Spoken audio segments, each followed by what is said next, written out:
Good afternoon, everyone.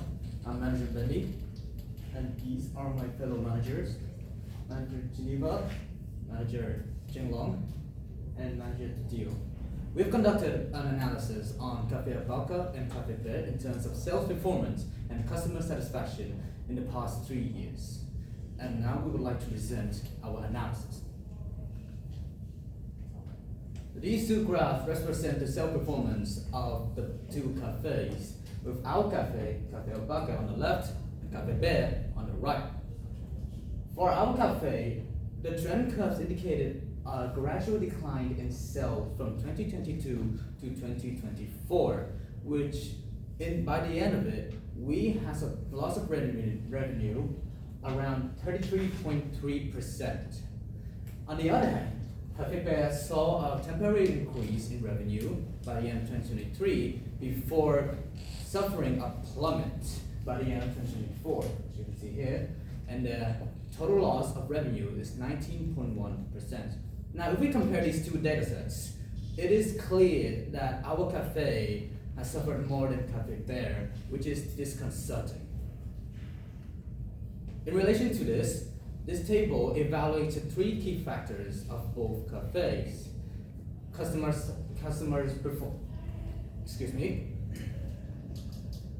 preference and loyalty, market and branding, and product quality and menu. We calculated average rating of the three factors, and both cafes had a score of 5.67. It shows a balanced competition between two cafes, with each cafe has an advantage over one of the other in their respective area from the green box. Now, despite Cafe Alpaca being advantageous in marketing and branding, we are not quite as well as Cafe Bear in terms of customer loyalty, and we are doing only fairly in terms of menu and product quality. This requires more improvements from us in order to catch up and increase our revenue. For what reason that we have such horrible ratings and our sales revenue keep decreasing? I'll pass the floor to Geneva. Thank you, Randy.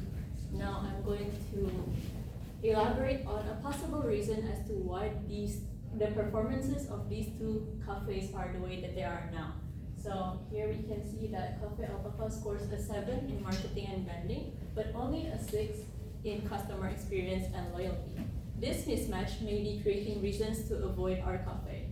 So what I mean by this is that customers walk in expecting a premium experience because of our strong image. For example, fancy ads, maybe influencers overpraising our cafe. But when the service, the actual service or food doesn't match the hype, it creates disappointment. And this may be more damaging than having already low expectations met. Cafe Bear, on the other hand, scores higher in customer experience and loyalty, but lower in marketing and branding. So in this case, customers may walk in with maybe modest expectations, but they leave pleasantly surprised. And this can improve loyalty and also word of mouth, which in some cases are said to be more effective and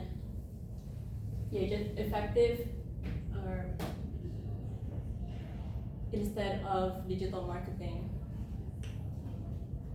Cafe Bear might also be seen as just more than a cafe, like a community hub. They may offer cozy seating, friendly staff, or even just a welcoming environment that encourages customers to linger despite their poor product quality. And this can lead to repeat visits, which aren't always reflected in sales spikes, but they sustain long-term loyalty.